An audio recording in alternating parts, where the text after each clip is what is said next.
ಮಂಡ್ಯದ ಕರಗೋಡು ಗ್ರಾಮದ ಹನುಮಧ್ವಜ ದಂಗಲ್ ವಿಚಾರ ಪ್ರತಿಭಟನೆ ನಡೆಸಿದ್ದಕ್ಕೆ ಸಂಬಂಧಿಸಿದಂತೆ ಈಗ ಮತ್ತೆ ಇನ್ನೆರಡು ಎಫ್ಐಆರ್ ದಾಖಲಾಗಿದೆ.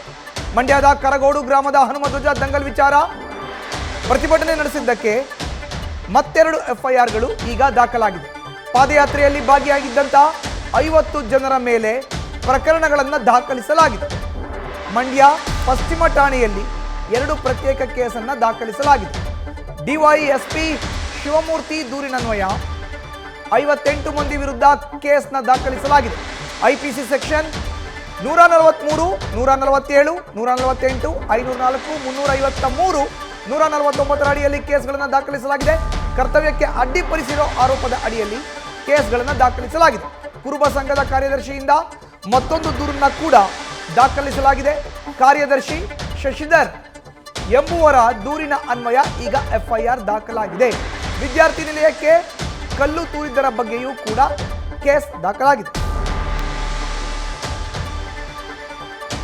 ಹೆಚ್ಚಿನ ಡೀಟೇಲ್ಸ್ ನಮ್ಮ ಪ್ರತಿನಿಧಿ ನಂದೀಶ್ ನೀಡ್ತಾರೆ. ನೇರ ಸಂಪರ್ಕಕ್ಕೆ ಜಾಯಿನ್ ಆಗಿದ್ದಾರೆ. ನಂದೀಶ್, ಈಗ ನಿನ್ನೆ ನಡೆದಿರುವಂತಹ ಪ್ರತಿಭಟನೆಯ ಹಿನ್ನೆಲೆಯಲ್ಲಿ ಇವತ್ತು ಮತ್ತೆರಡು ಎಫ್ಐಆರ್ ದಾಖಲಾಗಿರೋ ಅಂತದ್ದು ಯಾವ ಕಾರಣಕ್ಕೆ ಈಗ ಎಫ್ಐಆರ್ ನಂದೀಶ್?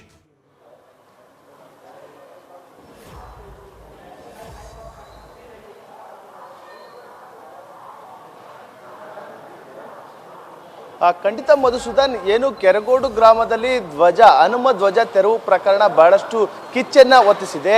ಇವತ್ತಲ್ಲಿ ಅಂದ್ರೆ ಕಳೆದ ಭಾನುವಾರ ಏನು ಹನುಮ ಧ್ವಜನವನ್ನು ಇಳಿಸಿ ರಾಷ್ಟ್ರೀಯ ಧ್ವಜವನ್ನ ಆರಿಸಲಾಗಿತ್ತು. ಆ ಸಂದರ್ಭದಲ್ಲಿ ಇಲ್ಲಿ ಪೊಲೀಸರ ಕರ್ತವ್ಯಕ್ಕೆ ಅಡ್ಡಿಯನ್ನ ಮಾಡಲಾಗಿತ್ತು.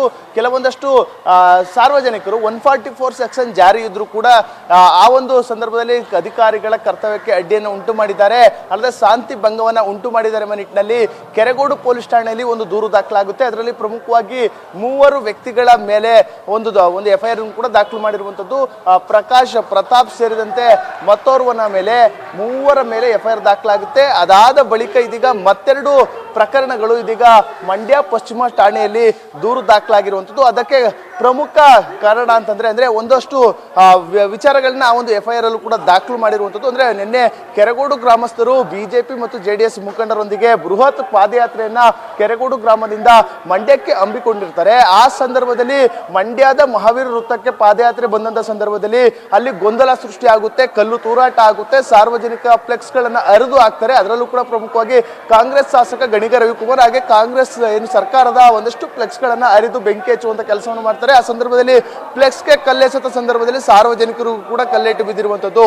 ಸಾರ್ವಜನಿಕ ಆಸ್ತಿ ಪಾಸ್ತಿಯನ್ನು ಉಂಟು ಮಾಡಿದ್ದಾರೆ, ಅಲ್ಲದೆ ಪೊಲೀಸರ ಕರ್ತವ್ಯಕ್ಕೂ ಕೂಡ ಅಡ್ಡಿಯನ್ನು ಉಂಟು ಮಾಡಿದ್ದಾರೆ ಎಂಬ ನಿಟ್ಟಿನಲ್ಲಿ 8 ಮಂದಿಯ ಮೇಲೆ ಎಫ್ಐಆರ್ ಅನ್ನು ದಾಖಲು ಮಾಡಿರುವಂತದ್ದು. ಅದರ ಜೊತೆಗೆ ಇತರರು 50 ಮಂದಿ, ಅಂದ್ರೆ ಅದ್ಯಾರು ಕೂಡ ಗುರುತು ಸಿಕ್ಕಿಲ್ಲ. ಸದ್ಯ 8 ಮಂದಿಯನ್ನ ಪತ್ತೆ ಹಚ್ಚಲಾಗಿದೆ. ಅವರು ಆ ಒಂದು ನೂಕಾಟ, ತಳ್ಳಾಟ, ಗಲಾಟೆಯಲ್ಲೂ ಕೂಡ ಭಾಗವಹಿಸಿದ್ದಾರೆ ಎಂಬ ನಿಟ್ಟಿನಲ್ಲಿ ಆ ಒಂದು ಎಫ್ಐಆರ್ ನಲ್ಲಿ ಈಗಾಗಲೇ ದೂರನ್ನ ದಾಖಲು ಮಾಡಿಕೊಂಡಿರುವಂತದ್ದು. ಅದಾದ ಬಳಿಕ ಮಹಾವೀರ್ ವೃತ್ತದಿಂದ ಅದೇ ಮಾರ್ಗವಾಗಿ DC ಕಚೇರಿಗೆ ತೆರಳುವಂತ ಸಂದರ್ಭದಲ್ಲಿ ಮತ್ತೊಂದು ಕಲ್ಲೆಸೆತ ಪ್ರಕರಣ ಆಗುವಂತದ್ದು. ಅಂದ್ರೆ ಕುರುಬರ ಹಾಸ್ಟೆಲ್ಗೆ ಏಕೈಕ ಅಲ್ಲಿ ಅಳವಡಿಸಿದಂತ ಫ್ಲೆಕ್ಸ್ ಕಲ್ಲು ತೂರಾಟವನ್ನ ಮಾಡ್ತಾರೆ. CM ಸಿದ್ದರಾಮಯ್ಯನವರ ಫ್ಲೆಕ್ಸ್ ಇದ್ದಂತ ಸಂದರ್ಭದಲ್ಲಿ ಆ ಒಂದು ಫ್ಲೆಕ್ಸ್ಗೆ ಕಲ್ಲೇಟನ್ನ ಹೊಡೆಯಕ್ಕೆ ಹೋಗಿ ಅಲ್ಲಿ ಹಾಸ್ಟೆಲ್ನ ಕಿಟಕಿ ಗಾಜುಗಳನ್ನ ಪುಡಿ ಮಾಡಿದ್ದಾರೆ. ಅಕ್ರಮವಾಗಿ ಹಾಸ್ಟೆಲ್ನ ಆವರಣಕ್ಕೆ ಸಾರ್ವಜನಿಕರು ನುಗ್ಗಿದ್ದಾರೆ, ಕೆಲವೊಂದಷ್ಟು ಕಿಡಿಗೇಡಿಗಳು ನುಗ್ಗಿದ್ದಾರೆ ಎಂಬ ಮೂಲಕ ಅಲ್ಲಿನ ಹಾಸ್ಟೆಲ್ನ ಮುಖ್ಯಸ್ಥರು ಒಂದು ದೂರನ್ನು ಕೂಡ ಕೊಟ್ಟಿರುವಂತದ್ದು. ಆ ಒಂದು ದೂರಿಗೂ ಸಂಬಂಧಪಟ್ಟಂತೆ ಈಗ ಎಫ್ಐಆರ್ ಕೂಡ ದಾಖಲಾಗಿದೆ. ಅದರಲ್ಲೂ ಕೂಡ ಅಂದ್ರೆ ಯಾರಿಗೂ ಕೂಡ ಅವರು ಗುರುತು ಪತ್ತೆ ಆಗಿಲ್ಲ.